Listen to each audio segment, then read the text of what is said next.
juntamente com os outros países nessa luta contra a criminalidade organizada transnacional.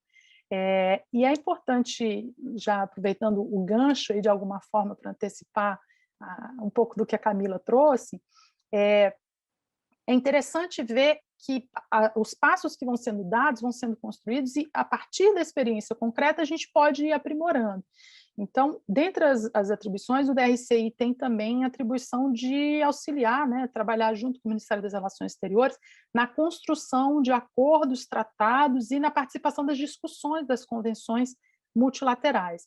E o que nós temos procurado levar, né, o Estado brasileiro tem procurado levar, é ampliar essa cooperação internacional para outras esferas que não apenas a penal, né, como foi um tema tratado aí pela Camila, uma preocupação que a gente tem em ampliar essa cooperação.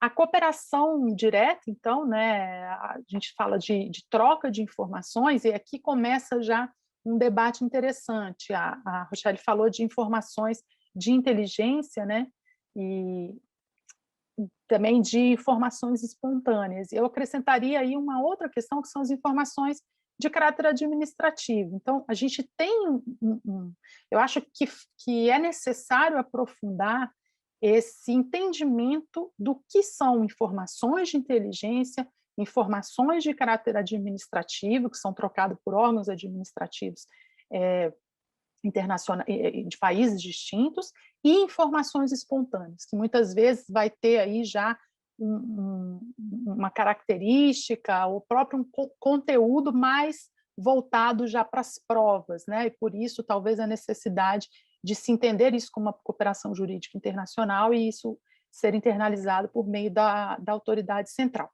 Mas, enfim, a cooperação direta ela pode ser também utilizada para a troca de informações, e aí a depender do que nós chamamos de informação. A cooperação direta também serve para coordenar operações integradas, né? Então, estamos falando de investigações em países distintos, mas que em determinado momento é importante que tenham uma atuação integrada, inclusive em momentos de eventuais deflagração de operações, para a prisão de foragidos internacionais, e também identificação de pessoas, enfim, que entrariam um pouco ali na troca de informações. Isso aqui de uma maneira exemplificativa. E aí nós temos a cooperação jurídica internacional. O que é a cooperação jurídica internacional? É o modo formal de solicitar ao outro país uma medida judicial, investigativa ou administrativa necessária para um caso concreto. Aqui a gente já entra, né, se for esmiuçar aqui em vários princípios, princípio da especialidade, né? Foi mencionado aqui a existência de um procedimento já em andamento para que se solicite a cooperação jurídica internacional. E aqui eu trago também, inclusive, para a recuperação de ativos no exterior, que eu trago alguns números aqui que são bastante significativos. E aí entra, na cooperação jurídica internacional, a gente entra na figura da autoridade central. O que é essa autoridade central? É o órgão que tem a tarefa de realizar a análise e a tramitação dos pedidos de assistência jurídica, né? Inclusive, né, quando a gente fala de matéria penal, a questão da recuperação de ativos. São unidades estabelecidas por cada Estado para fazer uma comunicação direta, né, entre autoridades centrais, facilitando o diálogo entre os países, né, ao invés de necessariamente ter que ter a via diplomática, né, se inclui a cooperação, o órgão central para a autoridade jurídica internacional, que no Brasil, em regra, é o DRCI, tem algumas exceções, acredito que a doutora Ana Mara deva mencionar. Bom, a cooperação jurídica internacional, então, ela vai se dar para quais são as finalidades, né? A gente tem a própria extradição, é um tipo de cooperação jurídica internacional, a possibilidade de transferência de procedimentos, processos criminais, transferência de execução da pena, o auxílio direto, que já foi tratado aqui em alguns pontos, as informações espontâneas, né, que eu trago aqui colocando como um dos itens de cooperação jurídica internacional, não se confundindo, então, com as informações de caráter administrativo e tampouco com as informações de inteligência, que essa, né, fazendo coro aí com a Rochelle, tem que ter um tratamento muito especial. Acho que a gente talvez não tenha tempo para aprofundar esse tema aqui, mas é um tema extremamente relevante também para ser, né, para que haja essa reflexão. E mais recentemente a gente tem começado, né, na linha do que a gente tem falado, que a cooperação jurídica internacional ela vai evoluindo conforme os casos se apresentam. Recentemente, a gente tem trabalhado com equipes conjuntas de investigação, que eu costumo dizer que é uma cooperação jurídica internacional reforçada. Bom, aqui entrando em números, né, para a gente ter uma ideia do que se trata a cooperação jurídica internacional, em termos quantitativos. A doutora Cláudia mencionou, né, lá em 2004, quando começou, e foi excelente ouvir também todo esse histórico.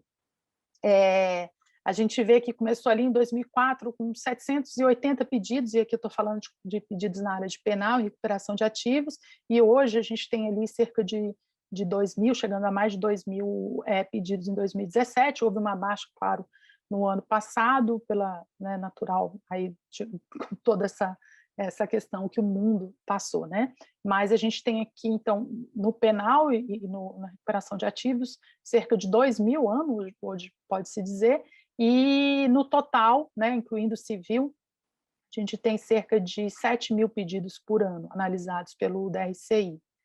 Aqui, voltando aos números da cooperação jurídica internacional na Operação Lava Jato, foi feito um levantamento nos 5 primeiros anos da Lava Jato, haviam tramitado pelo DRCI 866 pedidos de cooperação jurídica internacional nos diversos procedimentos, né? Quando a gente fala de Operação Lava Jato, a gente não está falando de apenas uma investigação, um procedimento, mas nos inúmeros procedimentos que podem ser, né, que de alguma forma foram incluídos nessa denominação de Lava Jato. Então, foram, em matéria penal, 400 ativos, 398 passivos. Em civil também houve alguns pedidos, 49 passivos e 4 ativos, e alguns de extradição, né, sendo um número maior de ativos e um passivo. E quais foram essas medidas solicitadas, né? Quebra de sigilo bancário, busca e apreensão, oitiva de testemunhas, que são as medidas que normalmente são objeto da cooperação jurídica internacional. Medidas securatórias sobre bens e valores, né? Bloqueios, apreensões e sequestros, a gente falou aqui, né, da recuperação de ativo, repatriação de ativos localizados no exterior, citação de réu, transferência de processos, compartilhamento de prova, que também é um ponto importante que muitas vezes é derivado da cooperação jurídica internacional. Quando a gente menciona, aqui eu vou mencionar agora, autoridades solicitantes. Então, a cooperação jurídica internacional foi solicitada não só pelo Ministério Público, pela Polícia Federal, pela própria Justiça, mas houve também esses pedidos de compartilhamento para serem utilizados em por outros órgãos, como a CGU, a Justiça Eleitoral e a própria Receita Federal, nos seus procedimentos próprios. Para a gente ter uma ideia da dimensão também disso no mundo, né, foram formulados, por 34 países distintos, foram formulados pedidos de cooperação ao Brasil relacionados à Operação Lava Jato. Por sua vez, o Brasil solicitou cooperação com 52 países. Esse é o levantamento nos primeiros 5 anos da operação. Em termos de valores bloqueados, aqui é um total do DRCI, né, na verdade, do Estado brasileiro, lá desde 2000 até 2020, a gente tem um somatório dos valores bloqueados no exterior. Aqui, por país, então, a gente consegue perceber quais são os países que a gente mais obtém ativos bloqueados, né? Suíça, Estados Unidos, Reino Unido, seguido de outros. E aqui, especificamente, valores bloqueados e repatriados em relação à Operação Lava Jato. Esses valores são até 2020. A gente vê que tem, naturalmente, uma quantidade, né? Um valor muito mais alto bloqueado do que repatriado. Isso se deve ao fato de que, normalmente, os países, né, em regra, a repatriação ela se dá ao término da investigação criminal, ou seja, com trânsito em julgado, com uma sentença definitiva, condenatória, que determine essa repatriação. E nem sempre esse trânsito em julgado ocorre de maneira muito rápida, né? Então, acaba que a gente tem valores bloqueados, né, em montante muito superior aos que são repatriados. Era isso que eu tinha para trazer e fico aí à disposição para o nosso debate e eventuais perguntas. Obrigada. Bom, excelente exposição também, muito obrigada, doutora Silvia. Esses números são bastante eloquentes, a gente pode também conversar sobre eles daqui a pouco. Mas, então, sem mais delongas, passo a palavra à doutora Ana Mara e, em seguida, iremos aos debates. Obrigada, professora Maria Rosa Luna, pelo convite, pela oportunidade de estar aqui com brilhantes profissionais nessa mesa composta só por mulheres, né, representatividade feminina. É um prazer estar aqui hoje e falando de um tema que me é tão caro, tanto não só em relação ao trabalho, mas também pela parte acadêmica, né, como alguém que estuda e que gosta muito do direito internacional. Eu gostaria, a minha exposição é um pouco sobre o funcionamento da Secretaria da Cooperação Internacional no Ministério Público Federal. Eu vou compartilhar daqui a pouco, vou compartilhar já agora a minha apresentação.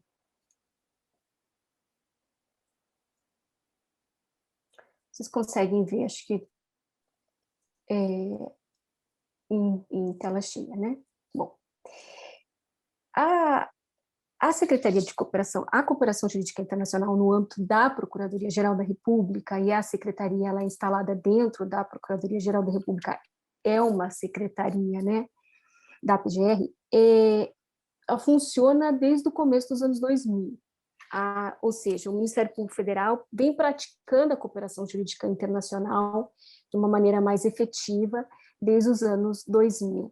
No começo era uma assessoria ao Procurador-Geral, lembrando que a estrutura da Procuradoria-Geral, tanto o PGR quanto o vice-PGR, são os que respondem pelos pedidos de extradição, pedidos de cartas rogatórias, e nessa mesma linha também se manteve a atribuição para o auxílio direto, né, que foi mencionado pela professora Cláudia. Com a assessoria, ela foi criada, institucionalizada mesmo como uma assessoria, quando os pedidos de assistência jurídica recíproca ou auxílio direto começaram a se volumizar.